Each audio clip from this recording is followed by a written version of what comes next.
लड़की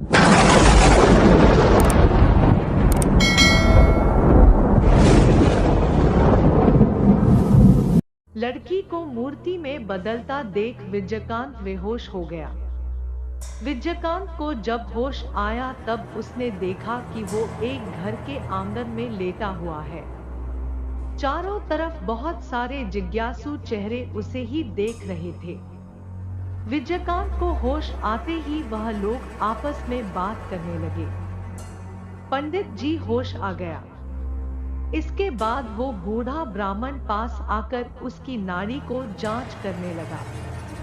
उन्हें देखकर विजयकांत आश्चर्य में पड़ गया, क्योंकि यही वो आदमी है जिसके घर विजयकांत आ रहा था। इनका नाम महानंद आचार्य है। ये विजयकांत के कुल गुरु हैं। अपने पिता के निर्देश से एक जरूरी चिट्ठी पहुंचाने के लिए वह इनके पास आ रहा था। विजयकांत के उठकर बैठते ही महानंद जी बोले, आज आराम करो, कल तुम्हारी सभी बातों को सुनूंगा। तुम खेत में बेहोश होकर पड़े थे। खेतों में जाने वाले लोगों ने जब तुम्हें देखा तो मेरे पास लेकर आए। मैं उन्हें थोड़ी बहुत औषधि देता हूँ, इसीलिए मेरे ऊपर वो सभी भरोसा करते हैं। तुम्हारे पूरे शरीर में मिट्टी व कीचड़ लगा था, इसीलिए पहले मैं पहचान नहीं पाया।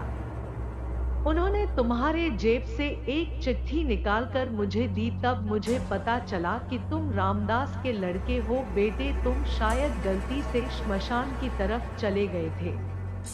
कल की रात बहुत ही भयानक थी। कर्ण पिशाचिनी अमावस्या में कोई भी गृहस्थ व्यक्ति घर से बाहर नहीं निकलता। तुमने बहुत ही बड़ी गलती कर दी थी। इस दिन बाहर निकलकर तुम्हारे ऊपर जरूर ईश्वर की कृपा है, वरना इस बार तो बचना मुश्किल था। 2 दिन यहीं पर रहो, जब ठीक हो जाओगे तब घर चले जाना। बूढ़ी माँ की देखरेख से विजयकांत एक दिन में ही ठीक हो गया। केवल दिमाग व मन में जो आतंक था वह समाप्त नहीं हुआ। अगले दिन सुबह महानंद जी ने विजयकांत से उस रात की पूरी घटना को सुना। सुनने के बाद कुछ देर चुपचाप बैठे रहे, फिर बोले, उस दिन गोपालेश्वर का कर्ण पिशाचिनी साधना में सिद्धि लाभ नहीं हुआ, जिसके कारण तुम ही हो, लेकिन यह तुम्हारे लिए अच्छी बात नहीं है। वह तुम्हें हमेशा मारने की कोशिश करेगा, क्योंकि उसके इतने दिनों की साधना खराब हुई है। विजयकांत बोला, गुरुदेव, यह कर्ण पिशाचिनी साधना क्या है? यह एक पिशाच साधना है। इस साधना में शव के अंदर देवी कर्ण पिशाचिनी प्रकट होती है। अगर वो संतुष्ट हो गई तो जीवन भर हमेशा साथ रहेंगी। किसी भी व्यक्ति या वस्तु के बारे में साधक को सबसे पहले कर्ण पिशाचिनी कानों में बता देगी। इसे सिद्ध करने वाले साधक किसी का भी भविष्य जान सकते हैं तथा बहुत सारे शक्तियों को पाते हैं। पिशाच साधना निम्न श्रेणी की साधना है। इस साधना के वक्त वातावरण लाश सड़ने जैसी गंध से भर जाती है। ऐसे साधक नरमांस भी खा सकते हैं। विजयकांत आश्चर्य होकर सुनता रहा, फिर बोला, लेकिन क्या वह मुझे छोड़ देंगे? मैंने तो उनकी साधना को भंग किया है। मैं तुम्हें महामृत्युंजय कवच दूंगा, जिससे वह तुम्हें मार नहीं पाएगा, लेकिन बार बार तुम्हारे सामने विपत्ति आएगी। लेकिन गुरुदेव, मैंने तो कुछ भी जानबूझकर नहीं किया। आखिर वैसे भयानक दृश्य को देखकर कौन नहीं डरेगा? बेटा, मैं सब कुछ समझ गया, लेकिन जो पिशाच साधना करते हैं वो अलौकिक सुख के अभिलाषी होते हैं। अगर उसमें बाधा पड़ती है तो बहुत ही ज्यादा क्रोध से भर जाते हैं। फिर भी तुम चिंता मत करो, आज रहो और कल कवच लेकर चले जाना। अगले दिन हमेशा के लिए अभिशाप व महामृत्युंजय कवच को साथ लेकर विजयकांत बैलगाड़ी में बैठकर स्टेशन की ओर रवाना हुआ। उस कुशग्रहणी अमावस्या की रात को श्मशान के आसपास दूर दूर के कुटी में रहने वाले देवी भक्त व सितारा बजाकर ईश्वर नाम जप करने वालों को एक भयंकर क्रोध हाहाकार की आवाज सुनाई दी।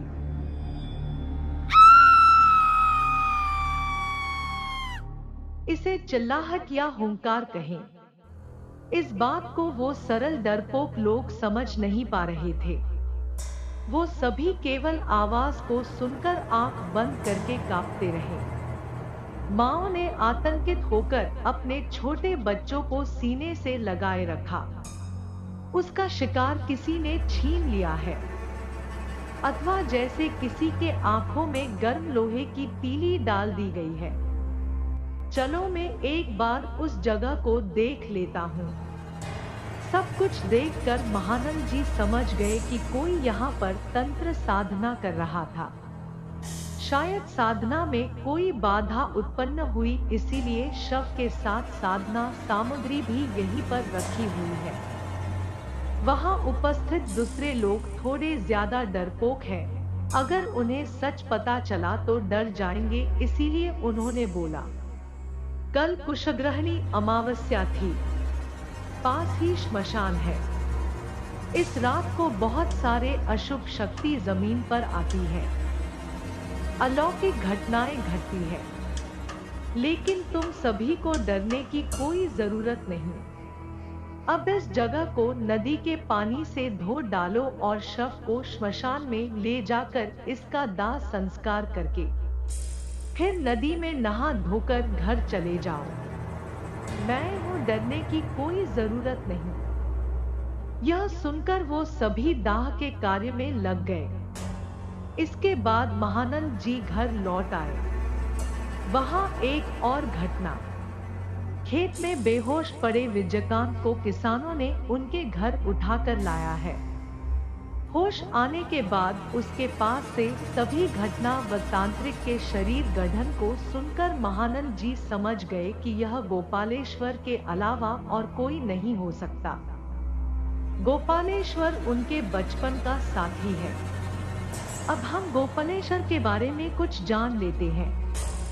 गोपालेश्वर इसी गांव के एक गरीब पंडित का लड़का था।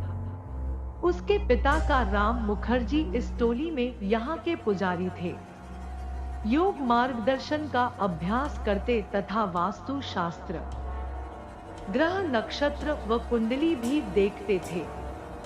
वो सात्विक व अच्छे आदमी थे। सरल जीवन यापन में विश्वास रखते। अपने एकमात्र लड़के गोपाल के हाथों की रेखाओं को देखकर उन्हें उसके अशुभ भविष्य का पता चला था। बचपन से ही गोपाल के मन में भोग देकर शक्ति पाने की इच्छा रहती। जब तक उसकी माँ जिंदा थी तब तक उसे सभी गलत रास्ते से दूर रखती थी। लेकिन गोपाल की माँ का बुखार से जब देहांत हुआ तब गोपाल केवल 17 साल का था। कुछ दिनों बाद ही वह गांव के बाहर वाले श्मशान में कुछ साधुओं से जाकर मिला और दिन भर उन साधुओं के साथ समय बिताने लगा। वो जान चुके थे कि यह कार्य निम्न श्रेणी के तंत्र साधना के क्रियाकलाप का अंश है। कोई प्रथम स्तर के तंत्र साधना से खुद को तैयार कर रहा है। गोपाल के ऊपर उनकी कड़ी नजर थी। वो गोपाल के पास आते ही एक सड़ा हुआ गंध पाते थे। इस वक्त गोपाल के अंदर साफ सुथरा रहने का कोई लक्षण नहीं दिखता।